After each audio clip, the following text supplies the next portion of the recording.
Welcome to the Journey to the Draft podcast. I'm Fran Duffy, and today we're going to do something just like we did last week, where we looked at Andre Dillard's path from unknown offensive tackle prospect on the West Coast all the way up to first-round pick, and we're going to do the same thing, except this time with the Eagles' pair of Day 2 selections with Miles Sanders, the running back from Penn State, and JJ Arcega-Whiteside, the wide receiver from Stanford. And really, we're going to talk to head coaches, we're going to talk to area scouts, and everybody in between. How did these guys become Eagles? And we're going to start things off with the path of Miles Sanders, and we're going to start with Northeast area scout Jim Ward in Mr. Relevant. It's time for Mr. Relevant.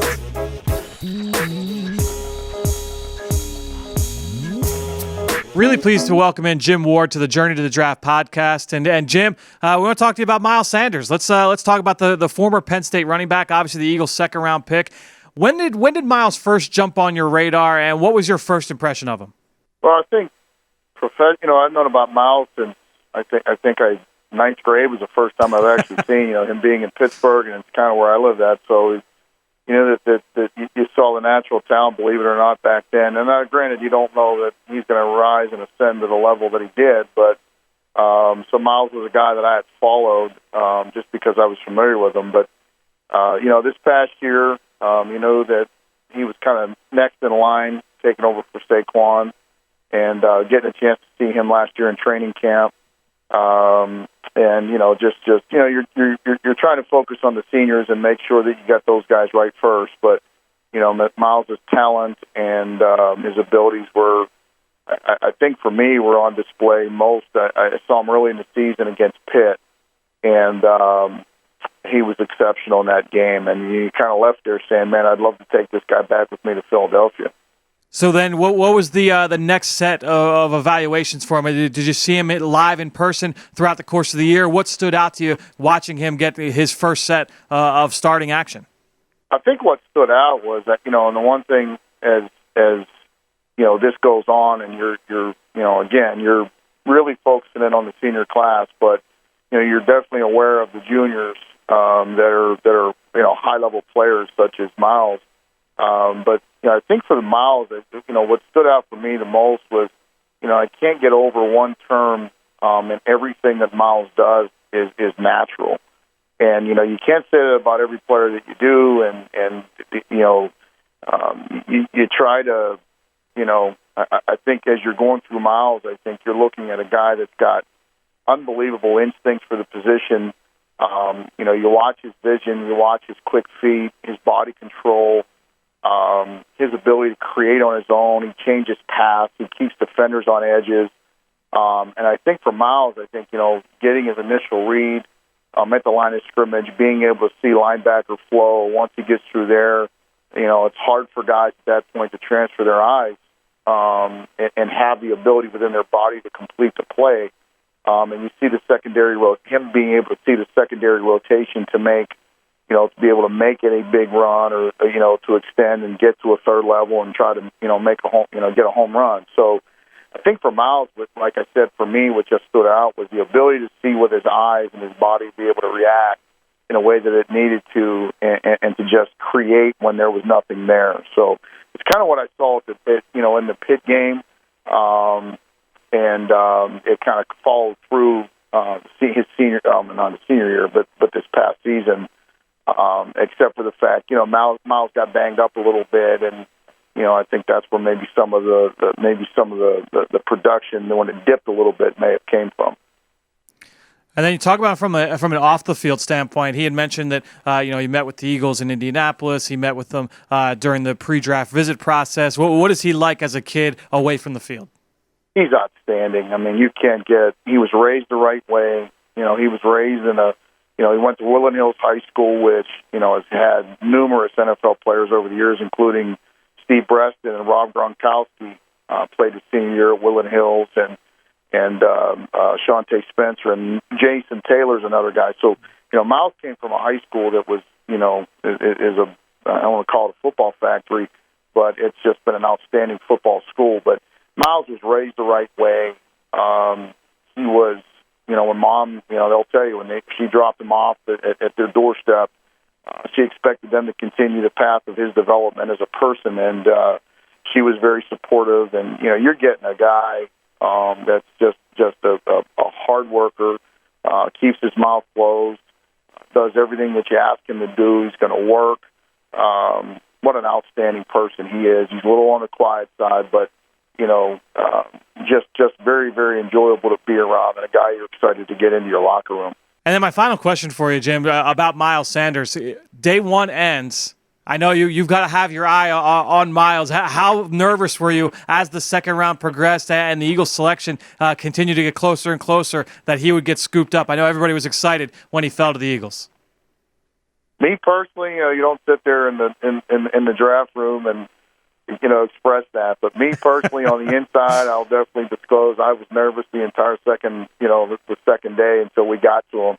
Knowing he was still on the board, knowing there was a chance that somebody was going to grab him, and knowing he was a guy that we had all coveted. And that's the one thing about Miles was that there was just, and for all of our guys, but for me personally, just because Miles was a guy that was in my area, just the excitement in the room when he was there, and we knew we were getting him, and he was going to become an Eagle. So, to sit there and you got to sweat through those picks, and you wait for him to pop up, and each one, when you don't see his name's an actual relief. So, let's just say there was a lot of relief and excitement once he got to us.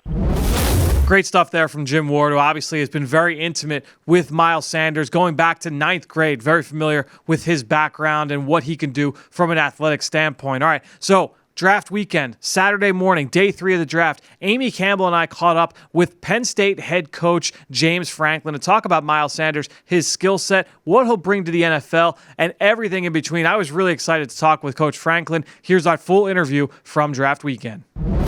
Coach, I want to talk about Miles Sanders first, and a guy obviously that was so productive for you guys this year as a junior, his first year as a starter. When did things really start building up for him in terms of buzz about, scouts talking about him going to the NFL? At what point did you say, you know what, this is probably going to be his final year on campus here? Well, I never say that because I want him here as long as possible. But it was pretty early on. I mean, obviously we've been fortunate. We had a guy like Saquon Barkley, and then we were fortunate to go out and recruit the number one running back in the country as a recruit, and that was Miles. And Miles was able to come here. Him and Saquon had a great relationship. They worked really well together. Miles was always ready for his opportunity when it came. And then when Saquon went on to the NFL, then it was Miles' opportunity to step up. And I remember Saquon all the time kind of looking over his shoulder and saying to me, "Oh, this guy's got a chance to be special." So we've been blessed and fortunate to work with him, but we knew very early on that he had tremendous upside, tremendous potential, and his work ethic and his demeanor and drive is really what set him apart. Patience seems to be the word when it comes to Miles, at least what we've been discussing over the last couple of days. Patiently waiting his turn there. He said he learned patience during his time having an injury, and then, of course, a patient runner. How do you see him fitting into the Eagles' offense and how he can make an impact in the running game? Well, one of the things I think is great about him is I do think he's a three-down back. One of the plans that we had if he was going to come back is we wanted to get him a lot more involved in the passing game, and that was going to be an emphasis all offseason. I thought from the time the season ended to the combine and to the draft, he did an unbelievable job at working on ball skills, at working on route running, and getting really comfortable with that part of his game, that it really became a strength. It's amazing how many head coaches and GMs called me about how well he caught the ball in our pro day, how well he caught the ball at the combine, looks so natural running routes.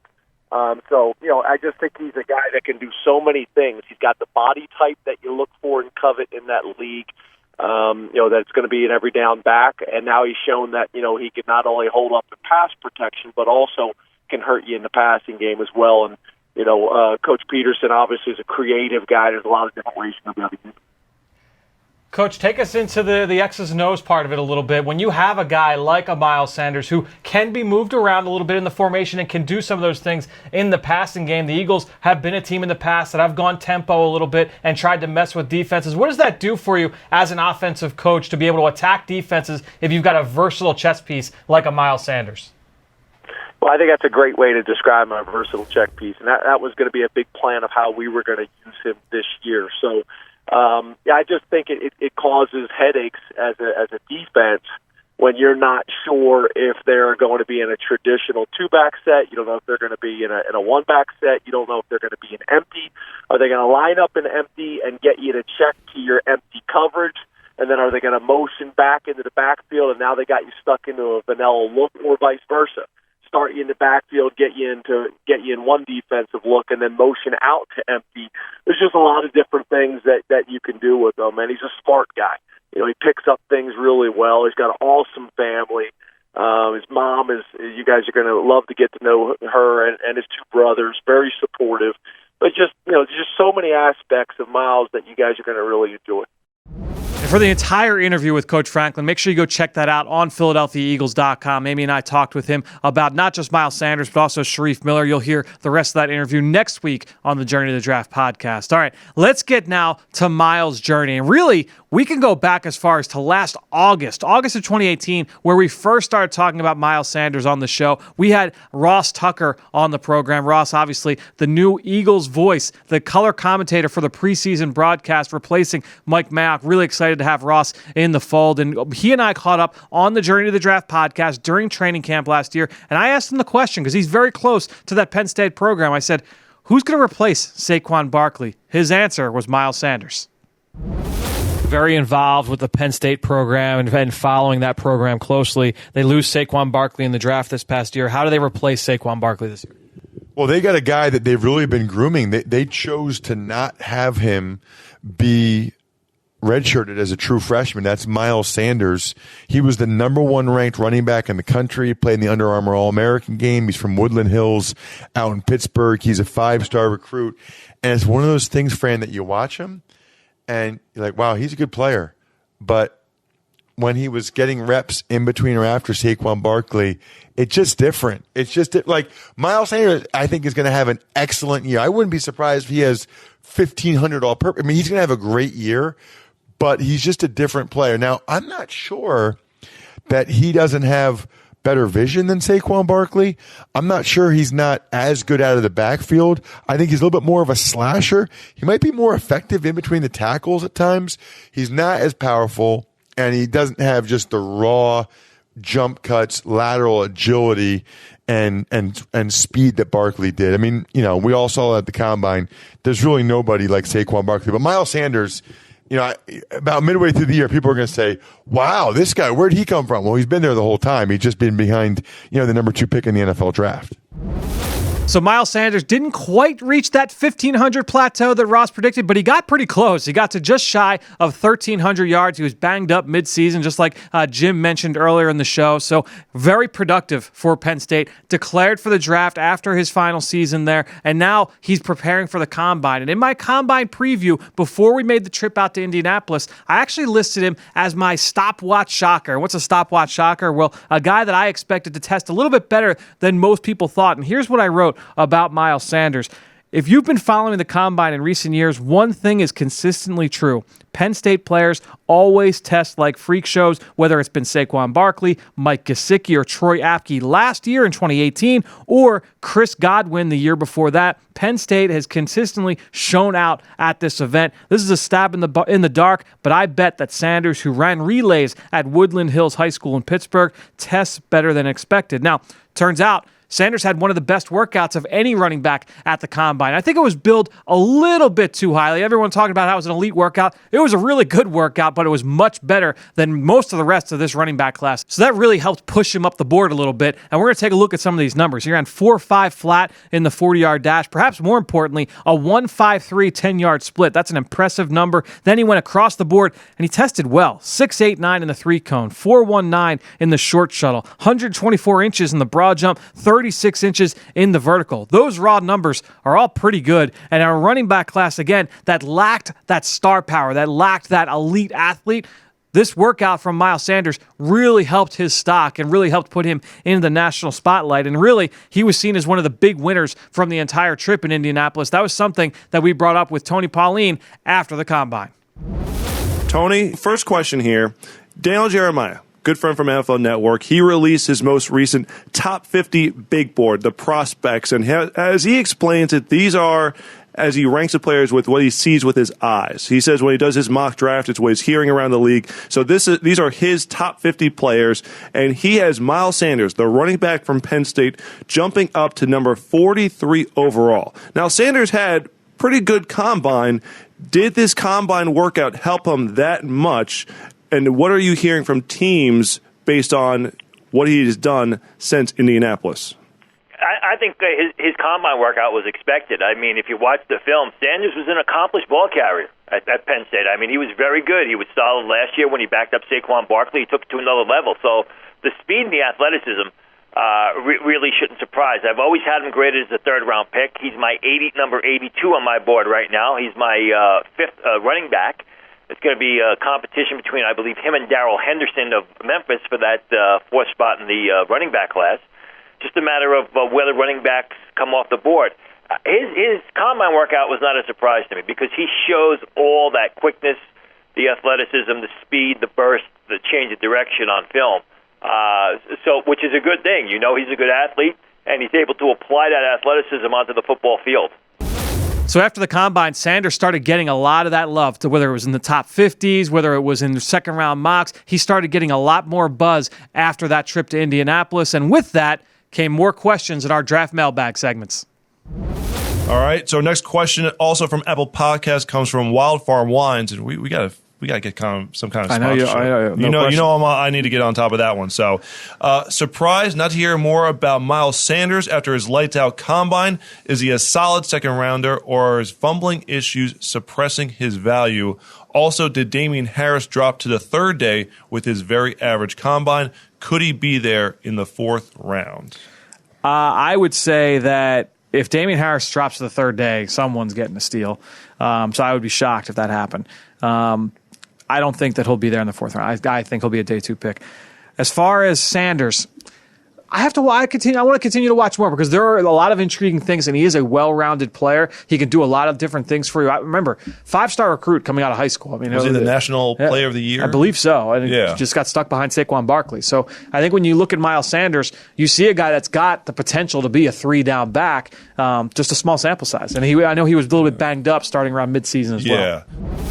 So let's fast forward a couple weeks, and this was a fun segment on the Journey to the Draft podcast. Chris McPherson came up with a great idea. Let's do a Pick 6 segment where we use the draft machine, the mock draft machine from the Draft Network website, and let's model out a few mock drafts from the Eagles. And in 2 of those mock drafts, Miles Sanders was actually the pick for the Eagles in round 2 out of random selection. So we reacted to Miles Sanders being connected to the Eagles in these randomly generated mock drafts.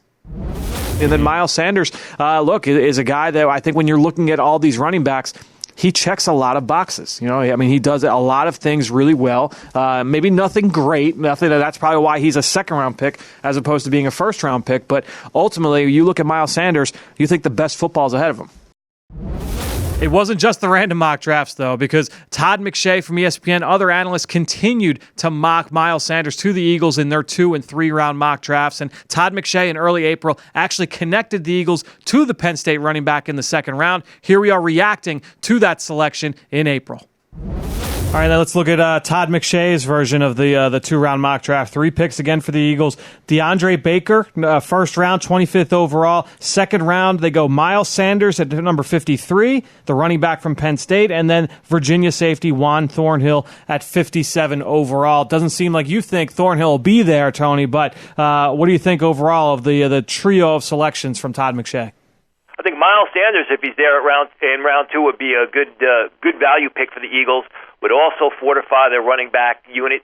He's a guy who is a versatile ball carrier, can catch the ball out of the backfield, which we know the Eagles want. I think that would be an outstanding selection for them. One final national analyst who was a big fan of Miles Sanders was Greg Cosell, our good friend from NFL Films. And we had Greg on the show just before the draft, a couple days before Thursday night, night 1, to talk about the entire offensive class. And he broke down what he liked so much about Miles Sanders' game and why he was actually the number 2 running back for him in this draft. Now, last year, Saquon Barkley was drafted number 2 overall by the New York Giants. His backup at Penn State became the starter in 2018, Miles Sanders. He's in this year's draft class. How do you think he transitions to the next level? Oh, I think he transitions well. And I actually, about a month ago, C-Mac, put out that I thought that Sanders was running back 2 in this class, and some people liked that and some people didn't. But I really like Sanders. I think that he's got the needed size, he's got running skills, he's got receiving traits to be a 3-down back. I also think he's just scratching the surface. Look, he played essentially 1 year. He was a big-time recruit, but obviously Saquon was there. He's carried the ball less than 300 times in his college career. I think he's a feel and rhythm runner, and I think he's the kind of guy that you can give the ball to, 14, 15, 16, 18 times a game. And I really like Miles Sanders as a prospect. All right, so fast forward a couple of days to Friday night. The Eagles make the selection. Miles Sanders, running back, Penn State. Our own Dave Spadaro was in the draft room, and this is one of my favorite parts of having Dave here in the building for Eagles Draft Central. He was up in the room for all of those picks, and we would go to him for that analysis, for that insight after every selection. He had a great story from when the Eagles made Miles Sanders the pick. We are going to go now to our Eagles insider, Dave Spadaro, who was in the room when the pick was made. Dave, I hear you have a really fun story for us about what went down in the room when the Eagles selected Miles Sanders. Yeah, so what happens, Amy and Fran, is that when the Eagles make a pick, they usually call in the position coach just before calling the player. Well, in this instance, they were looking for Deuce Staley. Where is Deuce? Where is Deuce? They finally got him. They brought him in. And then they told him a name that was not a running back. Howie Roseman gets on the phone and says, "Hey, Miles, it's Howie Roseman from the Philadelphia Eagles." And Deuce went, "What? I got myself a running back," and the whole room exploded. A little fun with Deuce Staley, who is obviously very happy. The complexion, as you guys talked about, of the running back group has changed so much in the last month. Only a month ago, we were wondering who the Eagles running backs would be. Then all of a sudden, you acquire Jordan Howard in a trade. You draft Miles Sanders. You compete with Josh Adams and with Corey Clement and with Wendell Smallwood. Suddenly, as you say, great competition at the running back position. Dave, what is the essence in terms of the atmosphere up there? Obviously, everybody's excited. What are you hearing in terms of why they're so excited about Miles Sanders? Look, they play, Fran, you talked about his versatility, how he fits. It's going to take some time with Miles Sanders. There's going to be a learning curve. He's got to be better in pass protection, more polished. Most college running backs, that's the last piece of the puzzle for them, and Deuce Staley knows that very well. But they obviously spent a lot of time with Sanders, who made a visit, actually 2 visits, to the NovaCare complex as part of the Pro Day local as well. So they like his versatility. He's got a lot of tread left on that tire, having served as a backup to Saquon Barkley at Penn State for a couple of seasons. And he just really fits into the offense, moving him around the formation, a weapon in the pass game, explosive as a runner, certainly needs to get better in phases, including the pass pro game. But I think Miles Sanders has a chance to fit in here at some point. We don't know how early, but certainly upgrades the level of competition at running back. All of a sudden, the Eagles look formidable in the backfield. So a couple of things there. Number one, love the story with Deuce Staley and how they kind of hoodwinked him into thinking they were going a different direction, then surprised him late with the Miles Sanders pick, get him on the phone with the Penn State running back. That was a lot of fun. Secondly, I love what Dave said about the versatility, the way that they're able to see him being used in the passing game. It takes me back to that interview we heard earlier with James Franklin and how teams really liked the fact that he could be an impact player on third down, used in space, moved around the formation. To me, that's what makes him such an intriguing player in round 2 of this draft. And so when you look at Sanders, that versatility, really, really outstanding stuff. And, Dave Spadaro, again, exclusive insight, and you get a lot of that insight over on the Eagles Live podcast with Dave, exclusive interviews. He talks with people all over the building, all around the NFL, so make sure you go subscribe to that podcast, give that a rating, and make sure you listen to that each and every week. A great new outlook for that podcast, and they've done a lot of great stuff this offseason. All right, so let's go one more final exclusive interview with Dave. He caught up with Eagles Director of College Scouting, Ian Cunningham, to talk about the Miles Sanders selection. Hi, Eagles everywhere. Eagles insider Dave Spadaro here with Ian Cunningham, Director of College Scouting. We're talking about running back Miles Sanders, the second-round draft pick, Ian. And I know you spent a lot of time with him, so give us all the information you can give us on this very exciting player that, Penn State kid a lot of people know about. Yeah, we're really excited. Our area scout, Jim Ward and Phil Baya, went up there, and they knew about him throughout the whole process. I got up there probably in October at some point and was able to put my eyes on him a little bit. And then once he declared, really started focusing on him, and I saw a talented back. Okay, what kind of talents did you see? How does that skill set translate into the NFL and into this offense? Yeah, we saw a guy that could play on all three downs. He can run out of the backfield. He's got really good vision. He's got really good hands out of the backfield. He's elusive in space. We're excited. We can't wait for Deuce to get his hands on him and help him become an Eagle. A one-year starter, played behind Saquon Barkley, so he's got a lot of tread left. I mean, that's kind of the way people seem to look at running backs. How important is that to you? I think it is very important. When you play behind a talented runner like Saquon, he kind of had to wait his turn, but he was a five-star kid coming out of Pittsburgh. He played a couple snaps here and there his first 2 years, and then once he got the ball, you know, he took off and ran. There are always questions for running backs making the transition from college to the NFL in pass protection. Where is he in that part of his game? How vital will it be to really get that technique shored up? I think he's still developing, and we're fired up to get him with Deuce, and Deuce is a great coach.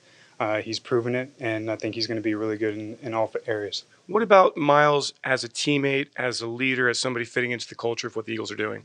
He's a Red Star candidate. We pride ourselves on finding guys like that, and a Red Star is a player that is competitive, passionate in his play, good person on and off the field, and that's why he's an Eagle now. Ian, how much time have you actually spent with him? Take us through the process a little bit of just how much you've gotten to know Miles through these months. Yeah, we brought Miles in on a 30 visit, actually a local pro day. He was up here. We got to put him around Deuce, Joe, everybody here in the building.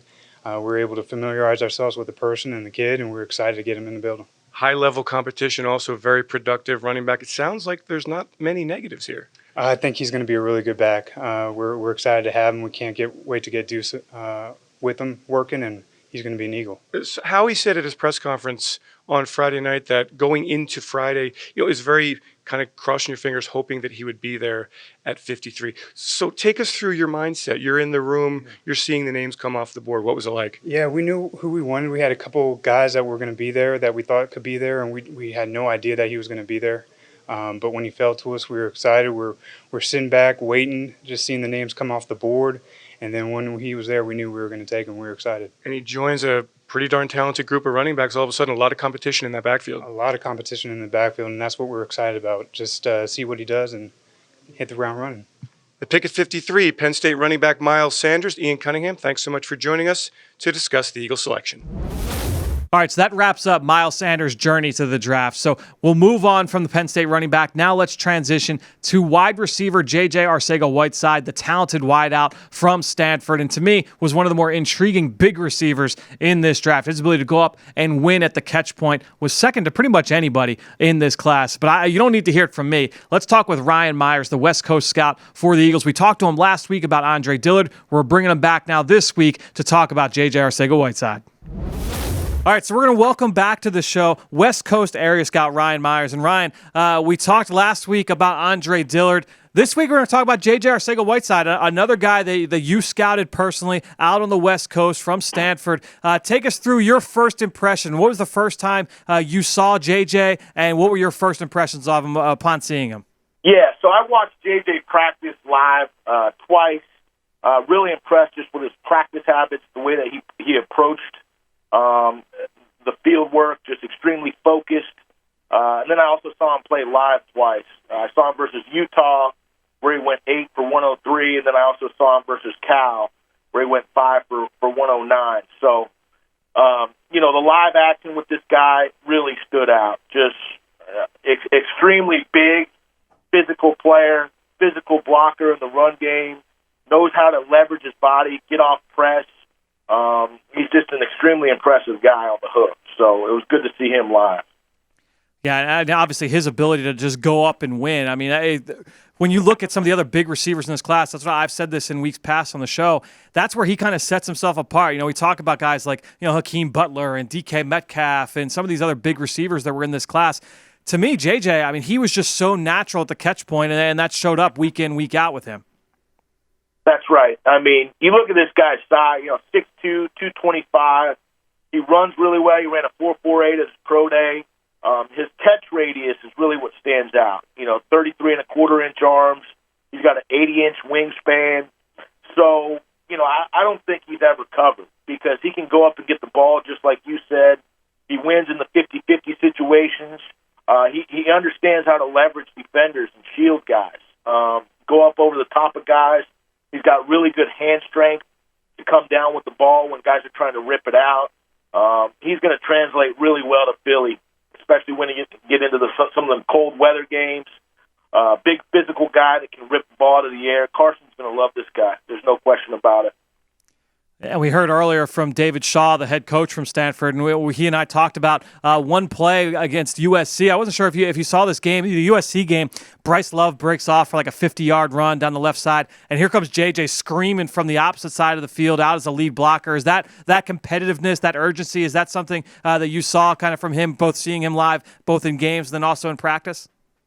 I did. And then, everybody that you talk to, especially Coach Shaw, this guy was a team captain, extremely well-respected, natural leadership skills. He was all about the team. And that play that you just referred to, that goes with his personality. Team guy all the way. He's really smart. He knows all the assignments. He's going to come in. He's going to learn the playbook. He'll be able to play every spot for us, I would imagine, inside, outside. And like I said, he's tough. He loves to compete. He's just wired like an eagle all the way. Great stuff there from Ryan Myers. And moving on now, I've had the pleasure of talking with David Shaw, the head coach from Stanford, a handful of times over the last few years, and he is always just outstanding. He's a great interview, one of my favorites in all of college football, and he gives great insight, not just into what the guy is on the field and what he can do for you, but then also what he provides off the field. And he does a great job of developing those young men out there at Stanford. And ultimately, we were able to catch up with David Shaw Saturday morning of the draft, myself and Amy Campbell, to talk with David about JJ Arcega-Whiteside and what he will bring to the Eagles in this great interview.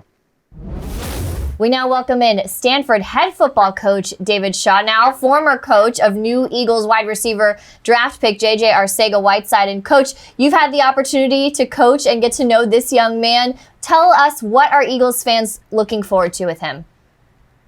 At the most basic thing for JJ, the two things he does on an elite level.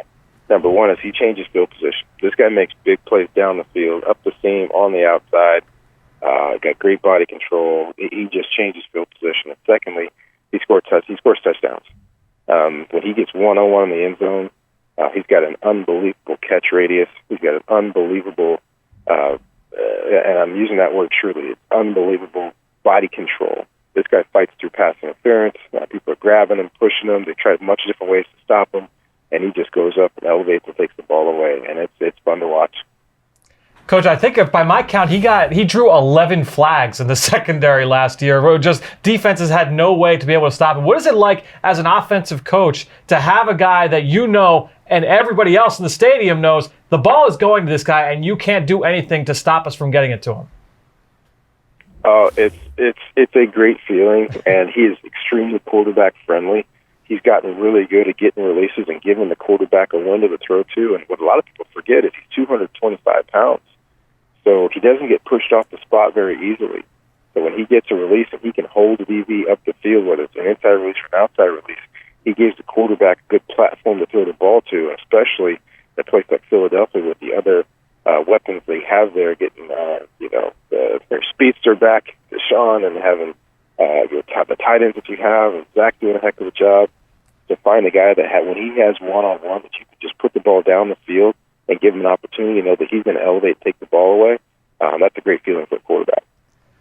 Well, Coach, I'm glad you brought up the other weapons in the Eagles offense, because I wanted to ask you, obviously you guys at Stanford, you love to use those 12 and 13 personnel sets with multiple tight ends on the field. The Eagles employ a very similar kind of style with both Zach Ertz and Dallas Goedert. What is it like when you've got multiple tight ends on the field and then a big-bodied wideout like JJ? What does that do for a defense?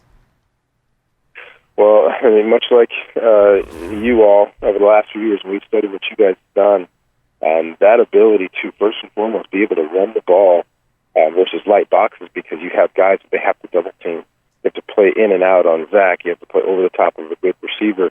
And it helps you be able to run the ball. And then when you do get that single coverage, now it's kind of like pick your poison. Okay, which way is the safety leaning? If he's leaning one way, great. We got a one-on-one on one side. If he's leaning the other way, I got a one-on-one on the other side. With the routes, big body guys that can get inside. So sometimes when you have a great downfield receiver like JJ, they start to play outside leverage to try not to give up the go ball. and then he can break inside, and he can run away on dagger routes, he can run slant routes, fit into your RPO game, which you guys have been extremely good at. His versatility combined with the versatility of the other guys, it makes it really, really difficult to defend. So we've talked a lot about what JJ brings currently and in his game right now, but tell us a little bit more about his journey from the time that you started recruiting him until now. How have you seen him grow and develop into who he is today? Early on, he was just this young, wiry, lanky basketball player that liked football also. And then we watched him his senior year just dominate. He played so well. He played big-time football down there in South Carolina, got a lot of attention. But he's also really, really smart. He's a great student. He's got a lot of interests. He was an international relations major. He interned with Condoleezza Rice last year. Has got great experience. He's born in Spain. He's bilingual. He's very worldly. And when you're around him, you just feel positive energy, positive vibes. But he works his tail off. So being in Philadelphia years ago in 1997 with the Eagles, they're going to love this guy because he will grind, he will work hard, and he will make plays. Yeah, we got to catch up with him a little bit last night, and you could just sense the excitement and the energy in his voice that you just mentioned now. Do you have any really good stories about him? Any funny or surprising or stories that just exemplify the type of guy he is? What would be like one of your favorite memories with him? Two for me. One very specific that I'll share is it was a couple years ago. We sputtered offensively, and you guys know big-time receivers, they're going to come in and talk to the head coach, come and talk to the offensive coordinator and say, hey, you know what, I'm not getting the ball, I need the ball, et cetera. JJ came in and said, Coach, how can I help this team? How can I help this team? Right? Because, of course, you bring me the ball, that's great. Do you want me to be more of a leader? Do you want me to be more vocal? Do you want me to be a better blocker? Do you want me to help encourage other guys? And I said, yes, all of that. And he said, great. And he said, Coach, I think I can help influence people. I think I can make people better. I think I can provide the juice. And I said, great, because we need it. And from that point on for the last 2 years, that's what he's been for our team. Just an energizer bunny, a positive human being, and a guy that cares about his teammates and doesn't just celebrate his plays. He celebrates his teammates' plays even more than he celebrates his own.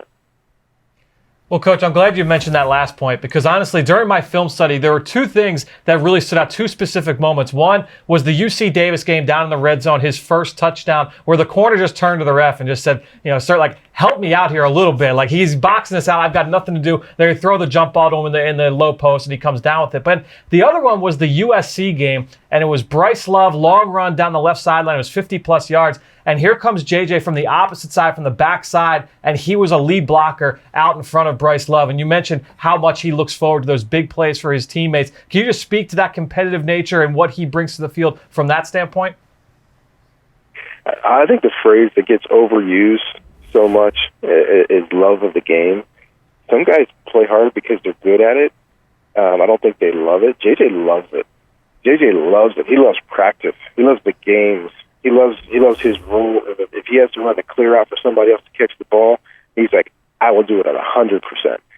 That's just who he is. So when that long run breaks and you see him accelerate, where you see a lot of receivers start to slow down because that's their opportunity to take a play off, JJ speeds up. He gets faster so he can try to get in front of that guy and nudge that corner and hopefully get that touchdown block.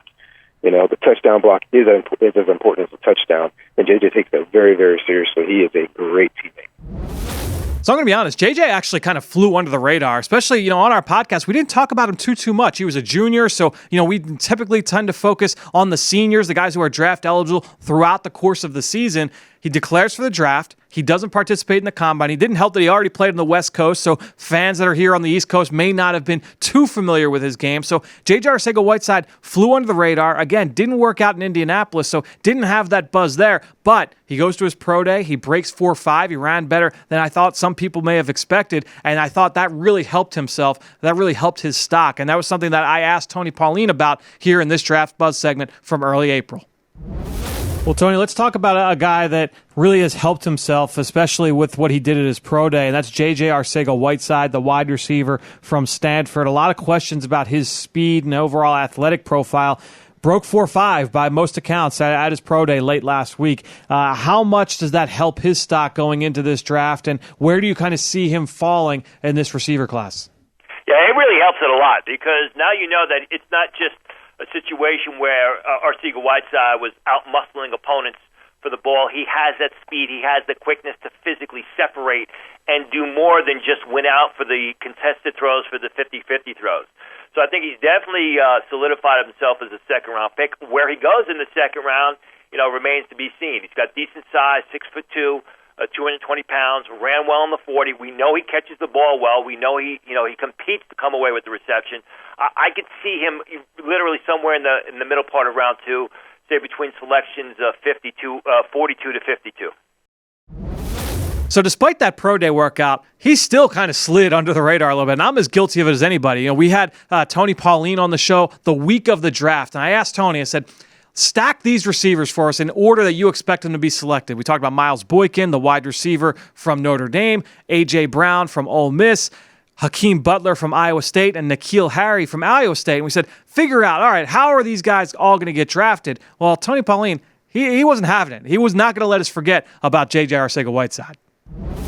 I think the one guy that we're leaving out from that group would be JJ Arcega-Whiteside, who I think is going to be selected before Hakeem Butler somewhere in the middle part of round 2. So the second round comes. The Eagles select Miles Sanders. A few picks later, they're on the clock again. They stay put, and they select JJ Arcega-Whiteside. Once again, we go back to the Eagles insider, Dave Spadaro, and talk about what he saw from inside the draft room when the Eagles were on the clock. Let's go back to the man who was in the room where it happened, our Eagles insider, Dave Spadaro. Dave, tell us more about the moment that they made this pick. What's the vibe? What's happening in there? I'm guessing it's another party. Well, it was interesting. It was a different kind of vibe. It was hushed for a while. The sense is that at this time, you're getting a lot of draft opportunities to trade. You're hearing a lot of things from a lot of different teams, and I'm sure the Eagles considered a lot of different options to move out of 57, but instead they stayed and they get a player. I spoke to Howie Roseman after he made the call to JJ, and he told me that he's just a big target. As you said, Fran, he catches everything, great catch radius, outstanding in the red zone, will play on the outside, adds some competition and some depth at wide receiver. And yeah, if you want to compare him to somebody, compare him to Alshon Jeffrey in the sense of the big body, the big catch radius, goes up and catches the football. And what I heard more than anything from inside the draft room was that he catches everything thrown his way. So the Eagles thrilled with this pick. That's 3 for 3 offensive picks in this 2019 NFL draft. Yeah, Dave, and what helps him most going up and going to get the football, 80-inch wingspan, like just under 80 inches, like ridiculous. He's like a pterodactyl out there on the outside. And really, ultimately, he also plays the ball very, very well. And he's also a great kid, comes from a great family. So you know what you're getting from a character standpoint. And I think that's obviously something that's very important to Howie Roseman, Doug Peterson, maintaining the culture in the Eagles locker room.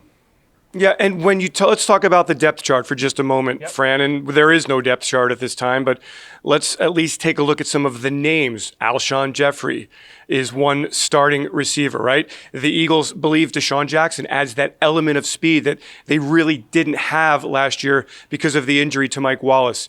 Inside, you've got Nelson Aguilar. You've got 2 tight ends who are going to be great weapons.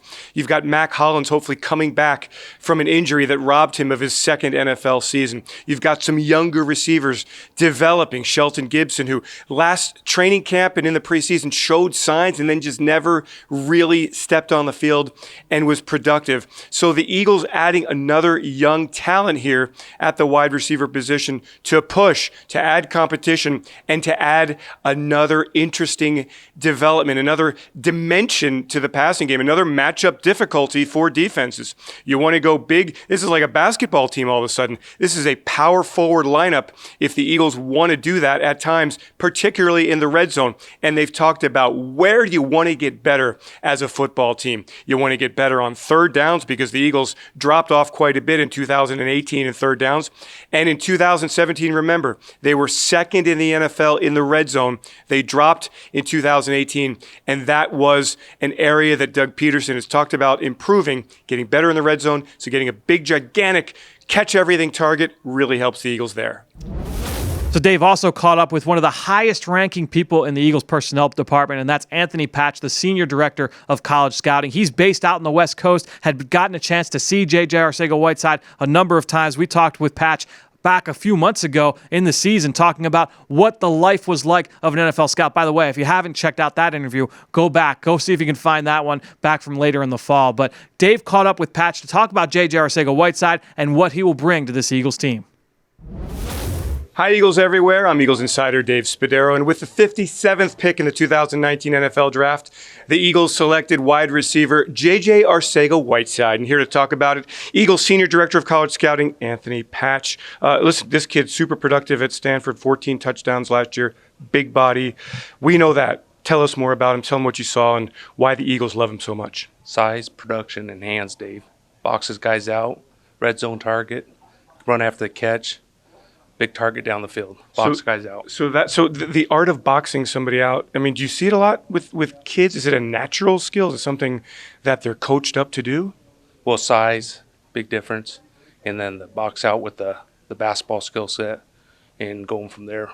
So this is a kid who's 6'2", 225. How much time did you invest in him, Anthony? How much time do you spend getting to know him on the field and off the field? Ryan Myers did a great job pinpointing him, our West Coast guy. TJ McCrate went there as well. I got to watch him on film, and several others did too, and his size, hands, strength all stood out. How does that translate from college where, you're going against kids to the NFL where you're going against men who are used to being in those situations against big receivers? How does that skill set translate? Well, we've seen with Alshon, and he kind of compares to Alshon for us, a younger version. And so we've seen what he can do, and he's a 4.49 guy. And JJ tested well, did everything at the combine well, interviewed with us well, so it translates well. So that 4.49 speed, any rap on him about his speed, unfounded. He plays faster than maybe some people think he looks? Yes, of course, yeah. He gets off the line of scrimmage, gets down the field, vertical well. What do you know about him, Anthony, as a teammate, as a leader, and how he fits into the culture of the Philadelphia Eagles? He's a captain there. David Shaw speaks highly of him. He's going to mix in here with the fellow Cardinal, Zach Ertz. He's going to be a big target for number 11 to throw to. Yeah, Carson's going to have some fun throwing to that. And what, an 80-inch wingspan, something like that, 81-inch wingspan, that's remarkable. He should be playing hoops. Yeah. So this is a kid, no, we all know that. There's some receivers who look the part, who don't necessarily play the part. He's been productive at his time in Stanford, right? No question. Yeah. No question. Very, very few drops. That's the name of the game for a receiver. What was it like for you as the draft went along, 57 pick, the idea that he would still be there? How we talked about it on Friday night, that, they weren't sure, the Eagles weren't sure that Miles would be there, that JJ would be there. What was it like for you watching the names come off the board and seeing JJ's name still there at 57? We were excited. Even Miles, we thought he'd go earlier. So we got two impact players there in the second round that we thought would go earlier. So we got a big back in Miles, who's a one-year guy, but should have been playing earlier. Got a good excuse why he wasn't playing for sure. Saquon Barkley's a pretty good excuse. Pretty good excuse. And then we had JJ following up, two big targets for offense, explosive guys. Anthony, how does it work, just the process? How much time, how far back did you take a look at JJ, and how much did you spend time with him and get to know him as a person? Well, Ryan Myers, again, did a great job. He went in there, got all the background, character. He did the heavy weight on doing it with the visit. Then we follow up with the he's underclassman, so the combine, get a visit with him, and visits and following up at the pro day. And you check all the boxes with him and Miles and Andre. It's a whole slam dunk. Yeah, everybody's pretty happy after 2 days of the NFL draft. Awesome. Congratulations. Yeah, thank you. Good for you. This is Anthony Patch, my man, talking about the 57th pick overall, the Eagles' third pick, JJ Arcega-Whiteside, wide receiver from Stanford, now a Philadelphia Eagle. All right, so that'll do it. This was a lot of fun. We saw the journey to the draft for both Miles Sanders and JJ Arcega-Whiteside. Again, if you haven't listened to last week's episode with Andre Dillard, that was a full episode just on the Eagles' first-round pick. A lot of fun talking to a lot of the people that were involved with that selection and hearing all of their input on what made Andre such a special talent. And obviously, we had a lot of fun talking to all the people we discussed here today. Now, next week, we'll be back for one more version of this kind of episode for the Journey to the Draft podcast. We're going to talk about Sharif Miller from Penn State and Clayton Thorson, the quarterback from Northwestern. Until then, we'll see you next time right here on the Journey to the Draft podcast.